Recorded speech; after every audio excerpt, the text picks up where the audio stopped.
పఠింప శ్రేష్ఠ గ్రంథము బైబిల్, పఠింప శ్రేష్ఠ గ్రంథము బైబిల్.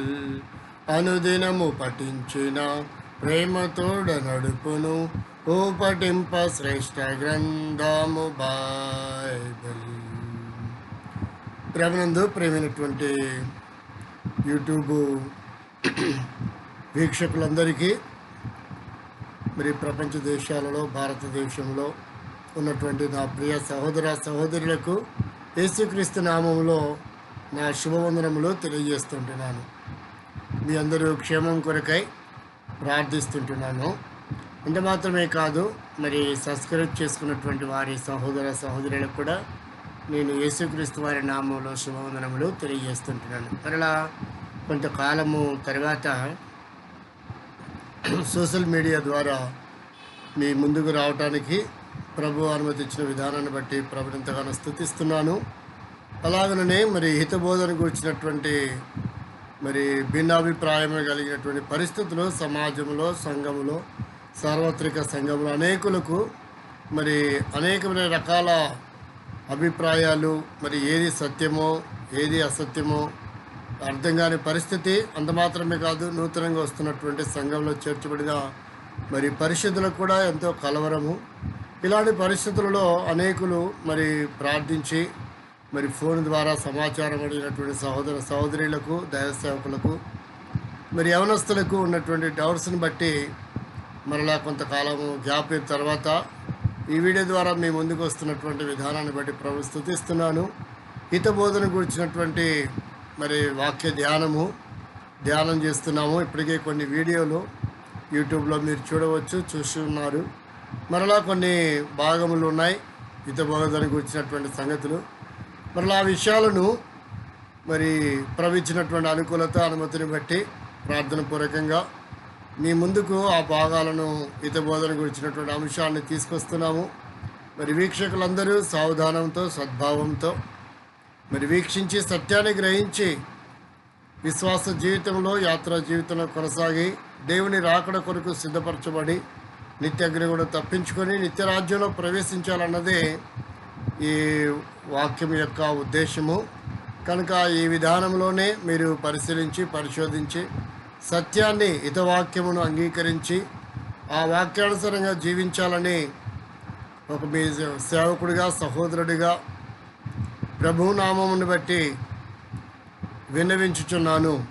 ఆ భాగంలోనికి మన వాక్య ధ్యానం కొరకై ఒక భాగాన్ని చదువుకుంటాం. రండి. అపోస్తలుడైన పౌలు తిమోతికి రాసిన 2వ పత్రిక 4వ అధ్యాయము 3వ వచనం. ఎందుకనగా జనులు హితబోధను సహింపక దురద చెవులు గలవారై తమ స్వకీయ దురాశలకు అనుకూలమైన బోధకులను తమ కొరకు పోగు చేసుకుని,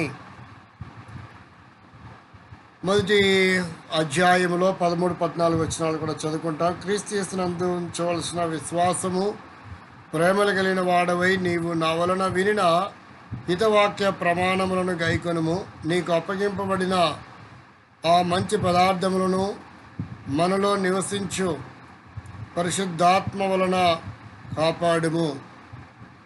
ప్రార్థన చేసుకుంటాం.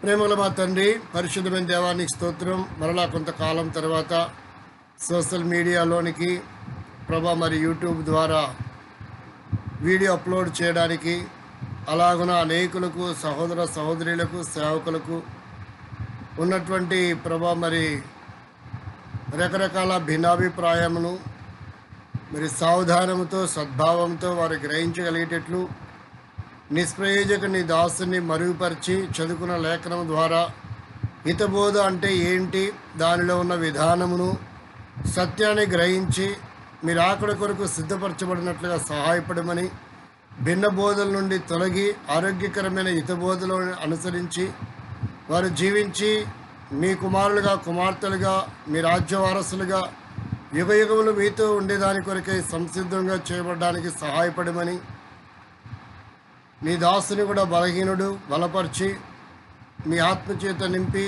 మీరు మాట్లాడి మహిమ పొందమని యేసుక్రీస్తు వారి శక్తిగల నామములో స్తుతించి ప్రార్థిస్తుంటున్నాం తండ్రి. ఆమేన్. ప్రియమైనటువంటి సహోదర సహోదరులారా, ఈ మాటలను గమనించగలిగితే మరలా కొన్ని సంగతులు ఇంతకుముందు కొన్ని వీడియోలను వీక్షించారు, సత్యాన్ని గ్రహించారని ప్రభువుని బట్టి విశ్వసిస్తూ నమ్ముతున్నాను. ఆ కోణంలోనే మరొక చిన్న భాగాన్ని మీ గమనానికి తీసుకొని రావాలని ప్రభు పేరట ప్రేరేపించబడుచూ ఉన్నాను. ఈ దినాలలో మనం గమనించగలిగినట్లయితే అనేక రకాల డినామినేషన్స్ బైబిల్ సత్యవేద గ్రంథమైన బైబిల్ని వారు కూడా బోధిస్తూ ప్రకటిస్తున్నటువంటి అనుభవాలు మనందరికీ విదితమే. అయితే ఇలాంటి పరిస్థితులలో బోధనా విధానంలో అపోస్తల బోధ లేక హితబోధ కాకుండా రకరకాల భిన్నాభిప్రాయం కలిగినటువంటి బోధలు ఉన్నాయనేది మనందరికీ విదితమే. సత్యవేద గ్రంథంలో బైబిల్ మనం పరిశీలించగలిగినట్లయితే కొంతమంది సహోదర సహోదరులు, సువార్థికులు, సేవకులు, జాతీయ అంతర్జాతీయ వర్తమానికులు సైతము ఏ అంశాన్ని తీసుకున్నా 3 భాగాలనే ఎక్కువగా సభ్య సమాజానికి, క్రైస్తవ సమాజానికి ప్రకటిస్తున్నట్టుగా మనందరికీ విదితమే. ఆ 3 ఏమనగా, ఒకటి స్వస్థతలని, రెండవది అద్భుతాలని, మూడవది ఆశీర్వాదములని. సత్యవేద గ్రంథంలో రాయబడిన లేఖనము ఏ లేఖనాన్ని చదివినా ఈ 3 విధాల వాక్య భాగాన్ని ప్రకటిస్తున్నట్టుగా ఈ దినములలో మనందరికీ అర్థమవుతుంది. చాలామంది బయట ప్రత్యేక జరుగుతున్నటువంటి సువార్త కూడికలకు కానీ, స్వస్థత కూడికలకు కానీ, సభలకు కానీ వెళ్ళినప్పుడు ఈ 3 రకాల బోధలే చేస్తున్నారు. బదులు అసలు ఏంటి, వాక్యంలో దేవుడు రాయించిన ఉద్దేశం ఏంటి, వీరు చెప్తున్న ఉద్దేశం ఏంటి, ఎందుకు ఇలా చేస్తున్నారు, ఇలా చెప్తే ఎక్కువ మంది వెళ్తారనా, ఇలా చెప్పడం వలన అనేకులకు మారు మనసు, రక్షణ, పాపక్షమాపణ లేకుండానే యేసును అవలంబిస్తున్నారు, యేసుని నమ్ముతున్నారు. వారి జీవితంలో పాపక్షమాపణ లేకుండా, మారు మనసు అనుభవం లేకుండా, దైవ ప్రత్యక్షత లేకుండా, ప్రత్యేకమైన జీవితం లేకుండా ఎలాగో పరలోకానికి వెళ్తారు. ఈ విషయంలో కొంత కన్ఫ్యూజ్ అవుతున్నాము. మీరు ఏదైనా సత్యాన్ని, హితవాక్యాన్ని ఏదైనా ప్రకటించగలిగినట్లయితే సమాచారం తెలియపరచండి. సోషల్ మీడియా ద్వారానే అనేక సహోదర సహోదరులు, సేవకులు, సేవకులను సైతం ఫోన్ చేసి ఈ విషయంలో అనేకులకు ఉన్న కలవరాలు, సంఘాలలో జరుగుతున్న ప్రతికూలమైన పరిస్థితుల్లో హితవాక్యము బైబిల్ ఏం చెప్తుంది, ఏం ప్రకటిస్తున్నారు, ఏది వినాలి, ఏది వినకూడదని నూతనంగా చేర్చబడిన విశ్వాసంలో కూడా ఇది విషయంలో కలవరం ఎక్కువైంది. ఆ కారణం చేత ప్రభు నాకు ఇచ్చిన భారాన్ని బట్టి, తలంపును బట్టి పరిశుద్ధాత్మ ద్వారా హితవాక్యమును మనం ఎలా కాపాడాలి, ఈ దినము మన శీర్షిక ఏంటంటే పరిశుద్ధాత్మ ద్వారా హితవాక్యమును కానీ, ప్రజలను కానీ, సంఘాన్ని కానీ ఎలా కాపాడాలి అనేటువంటి విధానంలో ఈ దినము కొద్ది నిమిషాలు మనం ధ్యానం చేస్తాం. పరిశుద్ధాత్మ ద్వారా దేవుడు మనకి ఇవ్వబడుతున్నటువంటి హితవాక్యమును ఏం చేసి, ఏ విధానంలో ఎలాగో మనం కాపాడగలం, దేవుడు మనకు అప్పగిస్తున్నటువంటి సంఘము ఎలాగో మనం పరిశుద్ధాత్మ ద్వారా కాపాడాలి అన్నటువంటి ఆ విషయాన్ని మాత్రమే మనం ధ్యానం చేస్తాం. మనకు అప్పగించిన సంఘమును కాయటం మాత్రమే కాదు,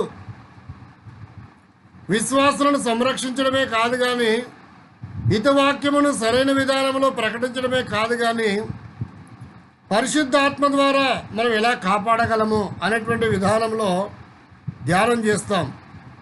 మనకు బాధ్యత పరిశుద్ధాత్మ ద్వారా మనకు అప్పించబడిన విశ్వాసులను, సంఘాన్ని, హితవాక్యమును కాపాడాలనేది దేవుడు సువార్థికులకు, సేవకులకు, కాపురులకు,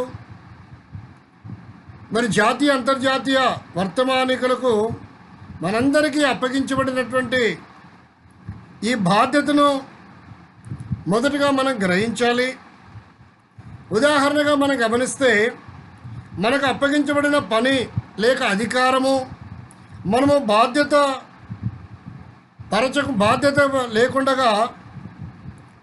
బాధ్యతగా తీసుకోకుండా లేక కాపాడకుండా వాటిని దుర్వినియోగము చేస్తే తగిన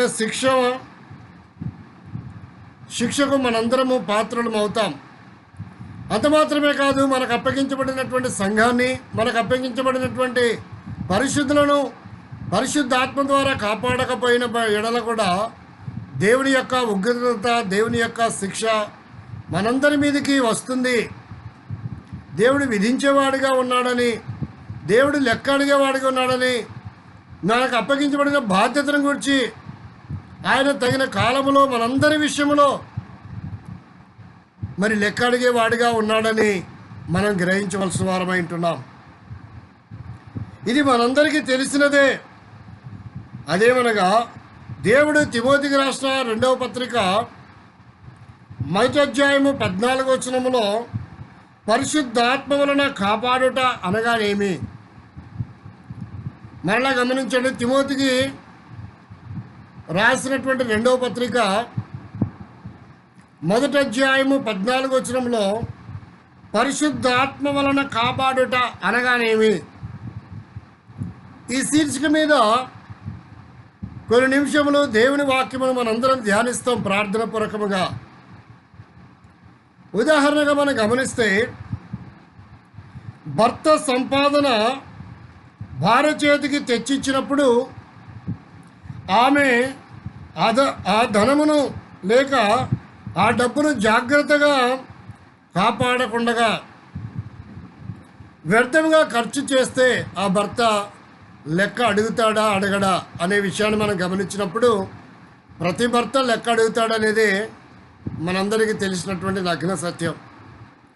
అలాంటప్పుడు మనందరికి సృష్టించిన సృష్టికర్త అయినటువంటి దేవాది దేవుడు మనకు భర్త అయినాడు ఆత్మీయమైనటువంటి విధానంలో.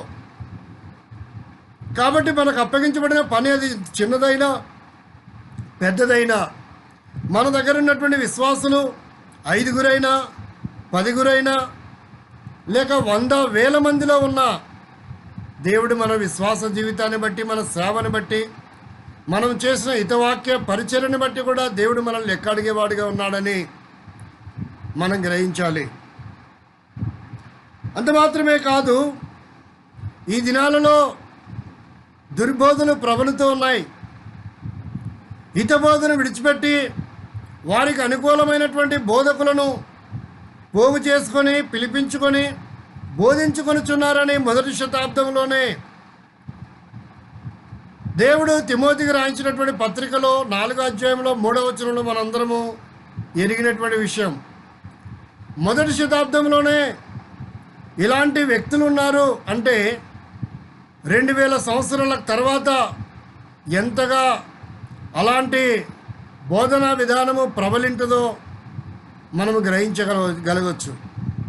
కాబట్టి ప్రేమైనటువంటి సహోదరి సహోదరుడా, ప్రేమైనటువంటి దైవ సేవకుడా, సువార్థికుడా, సంఘ కాపరి, జాతీయ అంతర్జాతీయ వర్తమానికులారా, ఒకవేళ ఇలాంటి స్థితిలో నీవు నేను మనం ఉన్నట్లయితే, ఒకవేళ వారు నశించి నరకానికి వెళ్తే వారి విషయంలో దేవుడు మనల్ని లెక్క అడిగేవాడు ఉన్నాడని గ్రహించాలి. రెండవదిగా చూస్తే ఇలాంటి విధానము కొరకే దేవుడు మనల్ని పిలవలేదనే విధానాన్ని మనం గ్రహించాలి. ఆత్మల సంరక్షణ కొరకు అనేకులను అగ్నిలో నుండి లాగినట్లు నిత్య నరకానికి జోగుతున్నటువంటి వారిని, నశించిపోతున్న వారిని దేవుని వాక్యము చేత, హితవాక్యము చేత వారికి ప్రకటించి బోధించి సత్యాన్ని సరైన విధానంలో వారికి విశదీకరించి వారిని ఆత్మీయంగా సంఘములో చేర్చి ఆధ్యాత్మిక జీవితంలో హితబోధ ద్వారా, ఆరోగ్యకరమైన వాక్యము ద్వారా వారిని దైవికమైనటువంటి విధానంలో పెంచాలని, ఈ లోక సంబంధంలో ఉన్నటువంటి బోధన విధానంలో నుండి విడిపించి సత్యవాక్యము సరైన విధానంలో వారికి ప్రకటించి క్రీస్తును వారు వెంబడించేటట్టు చేయాలనేది దేవుడు మనందరికీ అప్పగించినటువంటి బాధ్యము. అది మనకి ఇవ్వబడినటువంటి విధి కూడా, అది మన బాధ్యత. లేక మనమే అలాంటిది చేయకుండా దేవుని సంకల్పానికి వ్యతిరేకంగా భిన్నాభిప్రాయం కలిగింది ఏదో ఈవిని అపేక్షించి వారిలో ఉన్న పాపము నుండి వారిని ప్రత్యేకపరచకుండా, వారి పాప జీవితం నుండి విముక్తిని చేయకుండా ఏదో వారికి అనుకూలమైనటువంటి వాక్యాన్ని బోధన చేసిన వారమైతే వారు నరకానికి వెళ్తే ఆ విషయంలో దేవుడు మన మీదికి వారి రక్తాపరాధాన్ని తీసుకొచ్చేవాడిగా ఉన్నాడని సత్యవేద గ్రంథం ఎహెజ్కేలు గ్రంథం 3వ అధ్యాయము 17-18 వచనాల్లో దేవుని వాక్యం స్పష్టంగా రాయబడుతుంది. అలాంటి ఉగ్రత మనం తప్పించుకోవాలన్నదే నా చిరి అభిలాష. కాబట్టి దేవుని వాక్యంలో మనం వారిని పరిశుద్ధాత్మ ద్వారా ఎలాగైనా కాపాడగలమో దేవుని వాక్యంలో నుండి మనం పరిశీలించగలిగితే చూడండి, దేవుడు మనందరికీ తన ఆత్మను ఇచ్చాడు. అది పరిశుద్ధమైనటువంటి ఆత్మ. నేలమట్టి ద్వారా మనల్ని నిర్మించాడు. నాసికారంధ్రములో తన జీవాత్మను మనకు ఇవ్వటం ద్వారా మనము జీవించే ఆత్మాయం. కాబట్టి ఆయన మనందరికి ఇచ్చిన ఆత్మ, ఆయన పరిశుద్ధుడు కనుక మనకిచ్చిన ఆత్మ పరిశుద్ధమైనటువంటి ఆత్మ అనేది మొదట మనందరం గ్రహించాలి. దేవుడు మనకిచ్చిన లేఖనములు కూడా పరిశుద్ధమైనవే. అంత మాత్రమే కాదు, ఈ సత్యాన్ని మనం గ్రహించాలి. దేవుడు మనకిచ్చిన ఆత్మ పరిశుద్ధమైనది, దేవుడు మనకిచ్చినటువంటి లేఖనము పరిశుద్ధమైనది. కనుక ఈ గ్రంథం పేరు పరిశుద్ధమైనటువంటి గ్రంథమని దేవుడు రాయించాడు. ఆ కోణంలో మనం పరిశీలించగలిగినప్పుడు పరిశుద్ధత గలవారమై, పరిశుద్ధత గలవారిలో మాత్రమే పరిశుద్ధాత్ముడు ఉంటాడు అన్నటువంటి సత్యాన్ని క్రియల ద్వారా, తలంపుల ద్వారా మనం పరిశుద్ధులుగా ఉండాలని దేవుడు కోరుతూ ఉన్నాడు. దేవుడు మనకిచ్చిన ఆత్మ పరిశుద్ధమైందే. అయితే క్రియల ద్వారా, తలంపుల ద్వారా కూడా మనం పరిశుద్ధమైన వారముగా ఉండాలి అని దేవుడు ఆశిస్తున్నాడు. లేఖనంలో మనం పరిశీలించగలిగితే ఎబ్రీ పత్రిక 12వ అధ్యాయము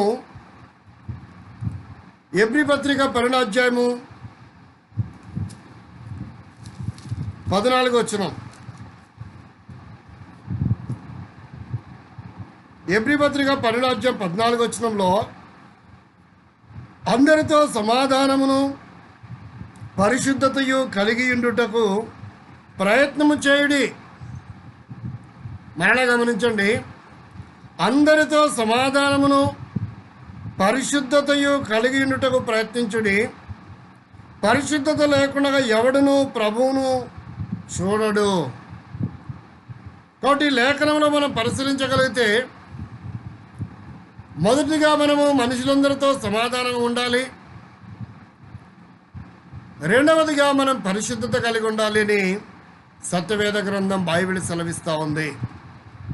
దేవుడు మనకిచ్చిన ఆత్మ పరిశుద్ధమైందే, కానీ మనము కూడా క్రియల ద్వారా, తలంపుల ద్వారా పరిశుద్ధులుగా ఉండాలని దేవుడు కోరుతూ ఉన్నాడు. అంత మాత్రమే కాదు, ఏదైనా ఒక పదార్థమును మనం తయారు చేసిన తర్వాత దాన్ని నిల్వ ఉంచాలి అంటే మనము నిల్వ ఉంచాల్సినటువంటి పాత్ర కూడా శుభ్రమైనదిగా ఉండాలి.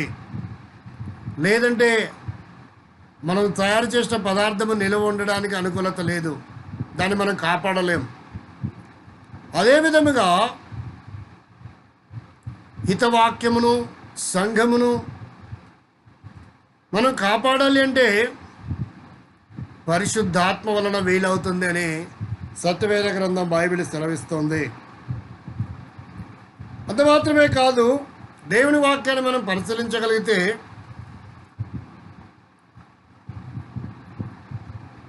ఆత్మ సంబంధమైన పరిశుద్ధత అనగా మనము లేఖనానుసారంగా గ్రహించాలి. మన విశ్వాస జీవితం లేక మన సేవా జీవితంలో కూడా సాక్ష్యం కలిగిన వారముగా ఉండాలి. విశ్వాస జీవితం, వ్యక్తిగత జీవితం, సేవలో కూడా మన గురించి ఎవరు కూడా నిందలేనటువంటి వ్యక్తిగత జీవితం, సేవా జీవితం మనం కలిగి ఉండాలి అని సత్యవేద గ్రంథం మనకు జ్ఞాపకం చేస్తూ ఉంది. కాబట్టి పరిశుద్ధత గలవారం అని కూడా చెప్పవచ్చును. పరిశుద్ధత మనలో ఉన్నప్పుడు మనకు జయం ఉంటుంది. పరిశుద్ధత మనలో ఎప్పుడైతే ఉంటుందో మనము ప్రతి దానిని జయించగలం. మన జీవితంలో ఒక అద్భుతాన్ని చూడగలం. ఉదాహరణగా యెహోషువ గ్రంథం 3వ అధ్యాయము 5వ వచనంలో చూస్తే, మిమ్మల్ని మీరే పరిశుద్ధపరచుకునుడి, రేపు మీ మధ్య దేవుడు అద్భుతం చేస్తాడని మనము లేఖనంలో చూడవచ్చును. కాబట్టి జయ జీవితం అనేది పరిశుద్ధత ద్వారా కూడా మనము జయించవచ్చు. ఉదాహరణగా మనం పరిశీలించగలిగితే అపొస్తలుల కార్యాలను మనం చూస్తే 7 దయ్యాలు దయ్యమును పట్టినటువంటి వ్యక్తి, పౌలెవడో మాకు తెలుసు, యేసెవడో మాకు తెలుసు, మీడెవడు అని ఆ రాజుగారి 7 కుమారులను లొంగ తీసుకున్నట్లుగా సత్యవేద గ్రంథంలో మనము చూడవచ్చును. మనందరికి విదితమే. కాబట్టి వారిలో యేసులో పరిశుద్ధత ఉంది, పౌలులో పరిశుద్ధత ఉంది కనుక దురాత్మలు వెళ్ళగొట్టగలుగుతూ వచ్చారు. కాబట్టి పరిశుద్ధత లేకుండా ఏ విషయంలో మనం జయము పొందలేమని ఈ లేఖనం ద్వారా మనకు అర్థమవుతుంది. కాబట్టి ఏ వ్యక్తినైనా మనం కాపాడాలంటే మనం పరిశుద్ధత గల వారమై ఉండాలని దేవుని వాక్యం జ్ఞాపకం చేస్తుంది. ఉదాహరణ యెహోషువ గ్రంథం 7వ అధ్యాయము 10-11 వచనాలు కనుక మనం పరిశీలించగలిగితే, ఉదాహరణ యెహోషువ గ్రంథం 7వ అధ్యాయము 10-11 వచనాలు కనుక మనం గమనించగలిగితే, యెహోవా యెహోషువతో ఇట్లనెను, లెమ్ము, నీవేళ ఇక్కడ ముఖము నేల మోపుకొందువు, ఇశ్రాయేలీయులు పాపం చేసినారు, నేను వారితో చేసిన నిబంధనలు వారు మీరి ఉన్నారు, శపితమైన దానిని కొంత తీసుకొని దొంగిలి బొంకి తమ సామాన్లో దాచుకొని ఉన్నారు అన్నటువంటి మాటను జ్ఞాపకం చేస్తున్నాడు. ఎరుకోను జయించారు. చిన్నదైన హాయి దగ్గర వారు ఓడిపోవడం గల కారణం ఏంటంటే శాపగ్రస్తమైనది, అపవిత్రతతో కూడినటువంటిది. ఆకాను మరి దొంగిలినటువంటి అనుభవాన్ని బట్టి ఆనాటి జీవితంలో మరి ఇంచుమించు 3,000 మంది అక్కడికి హాయి పట్టణాన్ని పట్టుకోవడానికి వెళ్ళినప్పుడు అప్పటికే వారు జయించలేక 36 వీరులు హతము చేయబడినటువంటి అనుభవాన్ని మనం 7వ అధ్యాయంలో 5వ వచనంలో గమనించవచ్చు. కనుక పవిత్రత లేకుండా, పరిశుద్ధత లేకుండా మనము దేన్ని కూడా కాపాడలేము, దేన్ని కూడా జయించలేమని సత్యవేద గ్రంథం బైబిల్ క్షుణ్ణంగా మనకు తెలియజేస్తూ ఉంది. రెండవదిగా మనం గమనించినట్లయితే ద్వితీయోపదేశకాండం 32వ అధ్యాయంలో 51వ వచనంలో, ద్వితీయోపదేశకాండం 32వ అధ్యాయము 51వ వచనంలో మనం పరిశీలించగలిగినట్లయితే, ఏలయనగా మీరు సీను అరణ్యములో కాదేశు మెరీబా నీళ్ళ యొద్ద ఇశ్రాయేలీయుల మధ్యను నన్ను పరిశుద్ధపరచక ఇశ్రాయేలీయుల మధ్యను నా మీద తిరుగుబాటు చేసిరి. తిరుగుబాటు చేసే స్వభావం కూడా దేవుని వాక్యానికి లోబడక, దేవుని వాక్యమును అనుసరించక, దేవుని చిత్తానికి లోబడక వ్యతిరేకమైనటువంటి స్వభావం కలిగి జీవించినటువంటి విశ్వాసులైన సేవకులమైన మనము దేవుని విషయంలో తిరుగుబాటు చేసిన వారమని, ఆ తిరుగుబాటు చేసిన స్థితిని బట్టి దేవుని యొక్క పరిశుద్ధతను మనం కాపాడలేకపోతున్నామని సత్యవేద గ్రంథం మనకు క్షుణ్ణంగా సెలవిస్తూ ఉంటుంది. కనుక ప్రేమైనటువంటి సహోదరి సహోదరులారా, పరిశుద్ధత ద్వారానే మనం కాపాడగలము కానీ, పరిశుద్ధత ద్వారానే మనం జయ జీవితం పొందగలము కానీ, అపవిత్రతను బట్టి, అవిధేయతను బట్టి దేవుడు మనకు అప్పగించబడినటువంటి విశ్వాసాన్ని కానీ, మనకు అప్పగించబడిన సంఘాన్ని కానీ ఏ విషయంలో కూడా మనం పరిశుద్ధత లేకుండా కాపాడలేము అని సత్యవేద గ్రంథం బైబిల్ సెలవిస్తూ ఉంటుంది. కాబట్టి మనం గ్రహించవలసిన విషయం ఏంటంటే, వారి సైన్యంలో, హాయి పట్టణం దగ్గర ఉన్నటువంటి సైన్యంలో అపవిత్రత వలన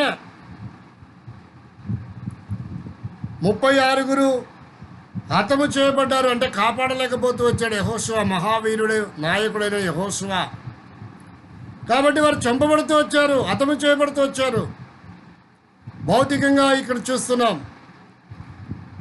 అయితే మన సేవా జీవితంలో, మన విశ్వాస జీవితంలో పరిశుద్ధత కనుక లేకపోతే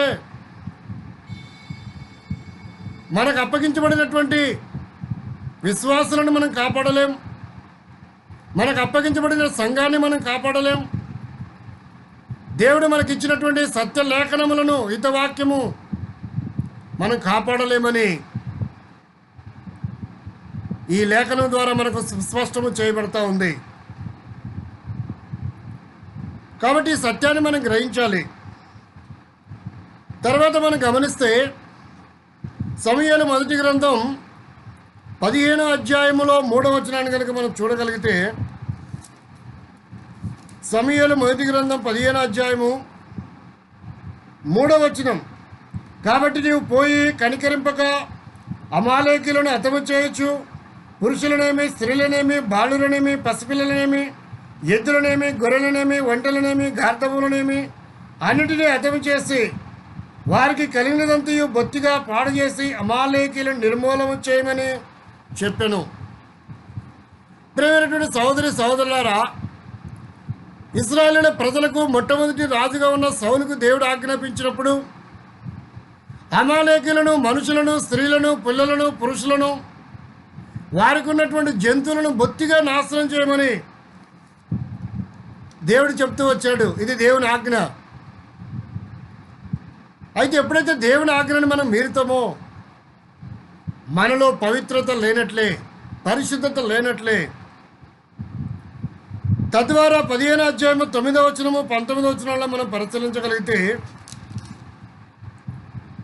సౌలు జనులను కూడా కూడి అగాగును, గొర్రెలను, ఎడ్లను, క్రొవ్విన గొర్రెపిల్లను మొదలైన వాటిని, మంచి వాటిని నిర్మూలన చేయక కడగా నుంచి పనికిరాని నీచ పశువులన్నిటినీ నిర్మూలన చేసిరి. 19వ వచనం, నీవు ఎందుచేత యెహోవా మాట వినక దోపుడు మీద ఎగబడి ఆయన దృష్టికి కీడు చేసేది వలెను. కాబట్టి దేవుని యొక్క సంకల్పాన్ని, దేవుని ఆజ్ఞకు లోబడి దాన్ని చేయకపోవడం ద్వారా పరిశుద్ధత లేకపోవడము, తద్వారా సౌలు తన సింహాసనాన్ని కాపాడుకోలేకపోతూ వచ్చాడు. దేవునికి అవిధేయత చూపడం వలన నిర్మూలన చేయమని చెప్పిన దాన్ని నిర్మూలించలేని కారణం చేత సౌలు వంశాన్ని పాడు చేసుకున్నాడు. అభిషేకింపబడిన వాడైనటువంటి సౌలు ఏ అమాలేకీలనైతే నిర్మూలన చేయమని దేవుడు చెప్పాడో అదే అమాలేకీలు సౌలుని నిర్మూలన చేసినట్టుగా 2వ సమూయేలు గ్రంథము 1వ అధ్యాయంలో మనం పరిశీలించవచ్చును. 2వ సమూయేలు గ్రంథం 1వ అధ్యాయంలో చూస్తే 8వ వచనం, నీవెవడవని అతడు నన్ను అడగగా నేను అమాలేకీయుడనని చెప్పి తిని. 13వ వచనం, తర్వాత దావీదు నీవెక్కడి నుండి వచ్చితివని ఆ వార్త తెచ్చిన వాడిని అడగగా వాడు, నేను ఇశ్రాయేలు దేశమున నివసించు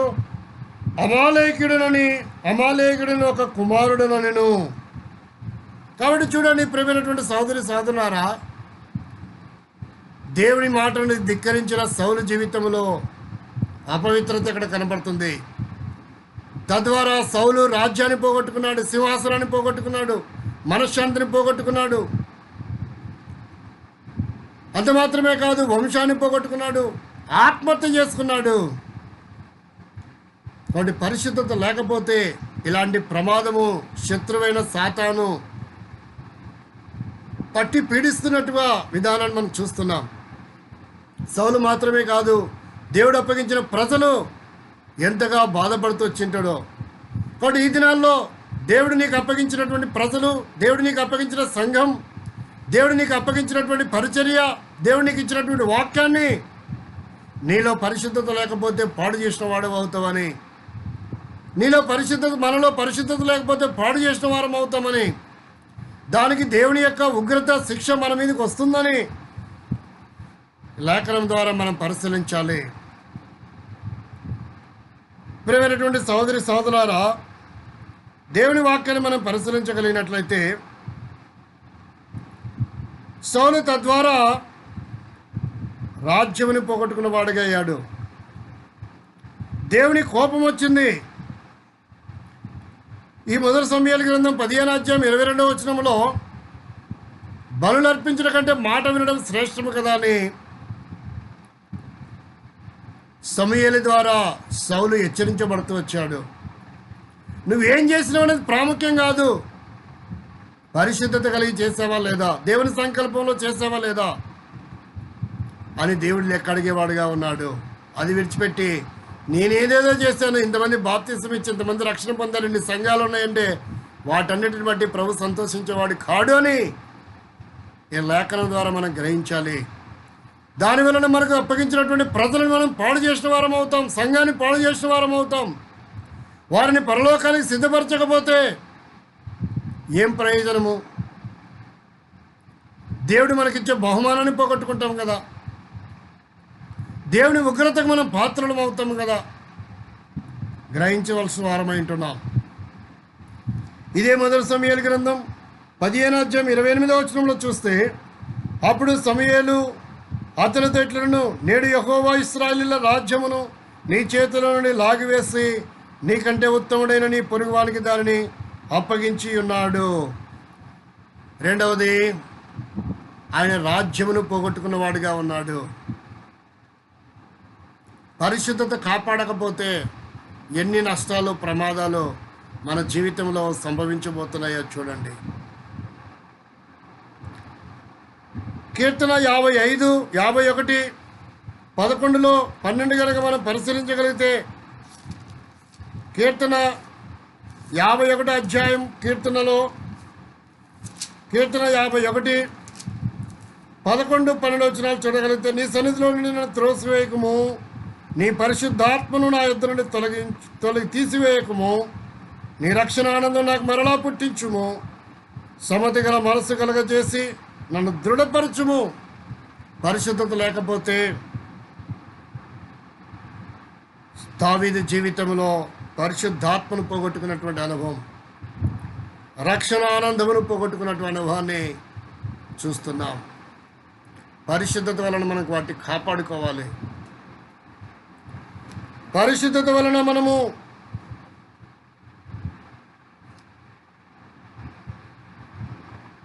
దృఢమైనటువంటి మనసును కాపాడుకోగలం, దృఢమైనటువంటి మనుషులను కాపాడగలం, దృఢమైన సంఘాన్ని కాపాడగలం, దృఢమైన పరిచయను కాపాడగలం, మనము పరిశుద్ధత గలవారముగా ఉంటే. కాబట్టి ప్రియమైన సోదరి సోదరుడా, సత్యాన్ని మనం గ్రహించాలని దేవుని వాక్యం జ్ఞాపకం చేస్తూ ఉంది. చివరిగా మనం పరిశీలించగలిగినట్లయితే మొదటి తెస్సలోనిక పత్రిక 3వ అధ్యాయము 12, 13 వచనాల్లో చూస్తే, తెస్సలోనిక రాసిన పత్రిక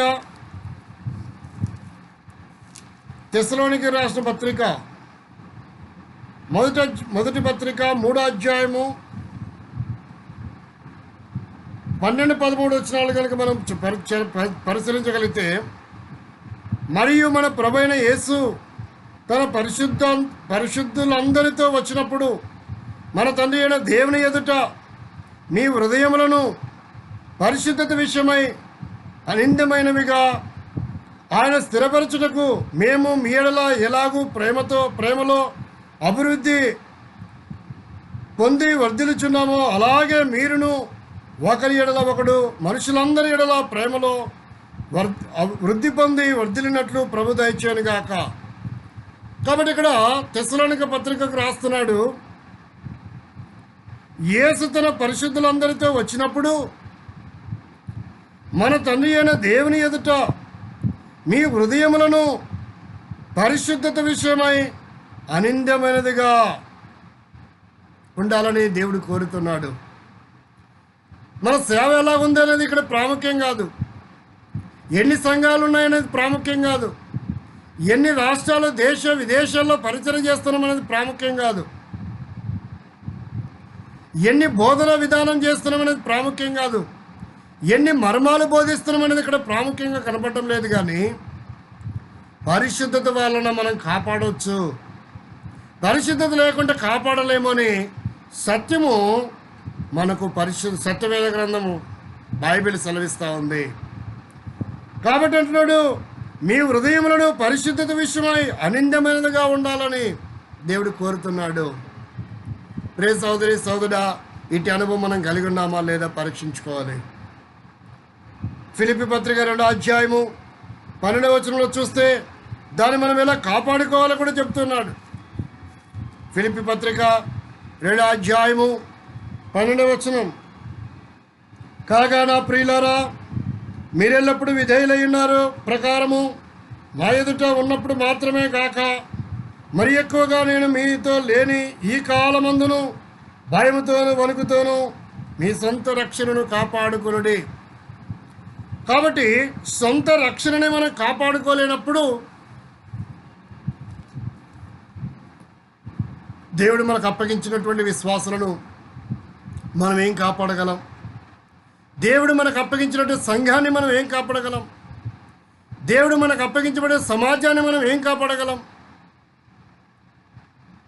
నాయకుడిగా, సేవకుడిగా, సువార్థికుడిగా, వర్తమానికుడిగా, సంఘ కాపరిగా, సేవకుడిగా ఉన్న సహోదరి సహోదర, నాకంటే విఘ్నులు వక్తలు ఎంతోమంది గొప్పవారు ఉన్నారు. మంచిదే, దేవుని స్తోత్రం. ఎన్నో సంఘాలు కట్టారు, ఎంతో వేల మంది బాప్తిసం ఇచ్చారు, రాష్ట్రాలు దేశ విదేశాలలో పరిచయం చేస్తున్నారు, అనేకుల ద్వారా మన్నన పొందుతున్నాం. అభిమానించే వాళ్ళు ఎంతోమంది ఉన్నారు. దేవుడిచ్చాడు మీకు, అది మీ గొప్పతనం కాదు, మన గొప్పతనం కాదు. అనేకులు మనల్ని అభిమానించే వ్యక్తులను దేవుడు వారికి మంచి మనస్సు ఇచ్చాడు. అయితే మనం పరిశుద్ధత కాపాడుకోలేకపోతే దేవుడు మనకు అప్పగించినటువంటి వాక్యాన్ని మనం కాపాడలేం, పరిశుద్ధమైన లేఖనమును కాపాడుకోలేం, పరిశుద్ధమైనటువంటి విశ్వాసాలను మనం కాపాడుకోలేం, పరిశుద్ధమైన సంఘాన్ని మనం కాపాడలేం, మన రక్షణని మనం కాపాడుకోలేని దౌర్భాగ్యకరమైన స్థితికి దిగజారిపోతే ఎవరిని మనం కాపాడగలం? కాబట్టి ఈ దినాల్లో మనశ్శాంతి లేక, నెమ్మది లేక, ఎన్నో కలవరాలు, భయంతో ఎన్నో కుటుంబాలు, సంఘాలు చిన్నభిన్నమైపోతున్నాయి.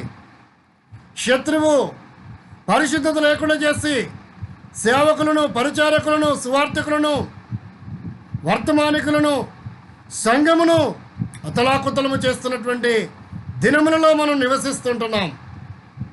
ప్రతి విశ్వాసి వ్యక్తిగతమైనటువంటి భయంతో రక్షణను కాపాడుకోవాలి. ప్రతి సువార్థికుడు, సేవకుడు, వర్తమానికుడు దేవుని భయం కలిగిన వారమై మనకు అప్పగించినటువంటి పరిచర్యను, సంఘమును, సేవను, మనకిచ్చినటువంటి దైవలేఖనములను భయముతో వణుకుతో మనం కాపాడగలిగినప్పుడే పరిశుద్ధత వలన, పరిశుద్ధాత్మ వలన మనకు అప్పగించిన వాటన్నిటిని కూడా కాపాడగలమని, ఒకరోజు దీనిని బట్టి ప్రభు చేత బలా నమ్మకమైన మంచి దాసులు అనిపించుకోగలమని, దేవుని చేత బహుమతులు నిత్యరాజ్యంలో పొందగలమని సత్యము లేఖనం మనకు సెలవిస్తుంది.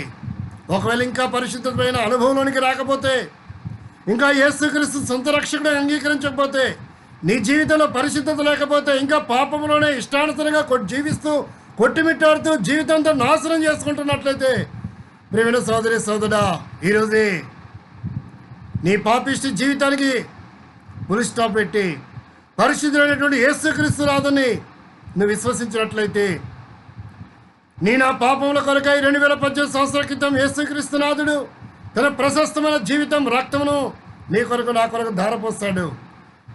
చేయని నేరాన్ని బట్టి, మనం చేసిన తప్పిదాన్ని బట్టి యేసుక్రీస్తు చేతిలో మేకలు కొట్టబడుతూ వచ్చాయి. మనం వెళ్ళకూడని స్థలాన్ని వెళ్ళి చేసిన తప్పిదాన్ని బట్టి యేసుక్రీస్తు పాదాల్లో మేకలు కొట్టబడుతూ వచ్చాయి. చెడు తలంపులను బట్టి యేసుక్రీస్తు హృదయం తల మీద ముళ్ళ కిరీటం కొట్టబడుతూ వచ్చింది. చెడు స్వభావాన్ని బట్టి యేసుక్రీస్తు హృదయంలో బల్లెపోటు పొడవబడుతూ వచ్చింది. తన ప్రశస్తమైన రక్తం నీ కొరకు నా కొరకు ధారపోస్తాడు. కరోనా దెబ్బల చేత భూమికి ఆకాశం మధ్యనం రాళ్ళ మీద వేలాడదీయబడి చివరి రక్త పట్టంతో ధారపోసి చనిపోయి సమాచారం త్రిమృత్యుంజుడైన తిరిగి లేచిన యేసునాథుడు ప్రేమతో ఆహ్వానిస్తున్నాడు. నువ్వెంత ఘోర పాపైనా నా దగ్గరకు వస్తే నేను నిన్ను క్షమిస్తాను, పవిత్రుని చేస్తాను, పరిశుద్ధిని చేస్తాను, పరిశుద్ధమైన నిత్యరాజ్యంలో నేను వారసునిగా చేస్తానని ప్రేమతో ఆహ్వానిస్తున్నాడు. నువ్వు చేయవలసిందంతా ఏమి లేదు. యేసు ప్రభువా, నేను పాపిని, నీ రక్తం నా పాపం కడిగి నన్ను పవిత్రపరచు, నేను కుమారుడిగా స్వీకరించు, కుమార్తెగా స్వీకరించు, పాపం మీద విజయమీవు, నిత్యరాజ్యంలో పవిత్రమైన రాజ్యంలో ప్రవేశింపచేయని హృదయపూర్వక కోరినట్లయితే యేసు రక్తం ప్రతి పాపము నుండి నిన్ను కడిగి పవిత్రపరుస్తుంది. ప్రభువైన యేసునందు విశ్వాసం ఉంచుము, అప్పుడు నీవు నీ ఇంటి వారి ఆత్మరక్షణ పాప క్షమాపణ పొంది నిత్య రాజ్యానికి వారసులు అవుతారు. ప్రార్థన చేసుకుందాం. ప్రేమగల తండ్రి, ఈ మాటలు విన్న వారిలో కార్యం చేయండి. ఎవరు ఇంకా పవిత్రమైన అనుభవం రాలేక, నీ పాప క్షమాపణ పొందలేక లోకంలో కొట్టిమిడతాడుతున్నారో, ప్రభా నీ రక్తం ద్వారా మరి ప్రతి పాపం కడగబడినట్లుగా, వారిని ఎందుకు శ్వాసం వచ్చినట్లుగా సహాయపడమని, సేవా జీవితంలో ప్రభా ఎవరు పరిశుద్ధత లేకుండా పరిచయం చేస్తుంటే వారికి అప్పగించబడినటువంటి లేఖనములను, వ్యక్తులను, సంఘమును కాపాడలేనటువంటి వారముగా, సొంత రక్షణ కాపాడలేకపోతే ఇంకా సంఘముని ఏం కాపాడగలమని మీరు మాట్లాడుతున్నారు. ఇది పరిశుద్ధత వల్లనే కలుగుతుందని సెలవిచ్చిన దేవానికి స్తోత్రములు. వ్యక్తిగతంగా మమ్మల్ని మేము, మా రక్షణను, మా జీవితాన్ని కాపాడుకుంటూ భయం వణుకుతో మీరు మాకు అప్పగించిన సంఘాన్ని, పరిచయను, పరిశుద్ధులను కాపాడుటకు సహాయపడమని, మహిమా ఘనత ప్రభావం ఆరోపిస్తూ మమ్మల్ని తగ్గించుకుంటూ మీరు మహిమపరుస్తూ ఈ వీడియోని వీక్షిస్తున్న వారందరూ కూడా ఇటు పవిత్రమైన జీవితాన్ని కాపాడుకుంటూ మీ రాజ్యాన్ని వారసులను సహాయపడమని యేసుక్రీస్తు నామములో ప్రార్థిస్తున్నాం తండ్రి. ఆమేన్. ప్రభునామంలో మీ అందరికీ వందనములండి.